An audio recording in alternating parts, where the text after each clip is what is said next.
Well, I mean, I could really sort of wax on about the nature of money for hours because I played a significant role in creating PayPal. Right. And so my understanding of the money system at a fundamental level of how it actually works, the detailed mechanics of it, is, I think, there are very few people that understand it better than me. Bitcoin is an interesting example, obviously the prime mover on this, but the transaction volume of Bitcoin is low, Yeah. and the cost per transaction is high. It is, at least at its base level, suitable for maybe an exchange, a store of value. But fundamentally, Bitcoin is not a good substitute for transactional currency. Right.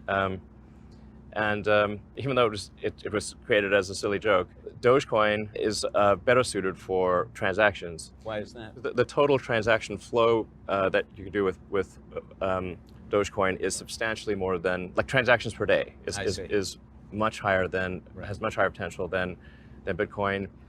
It is slightly inflationary, Right. but that inflationary number is a fixed number as opposed to a percentage. Right. So that means over time, its percentage inflation actually decreases. And that's actually good because it encourages people to spend and rather than sort of hoard it as a store of value.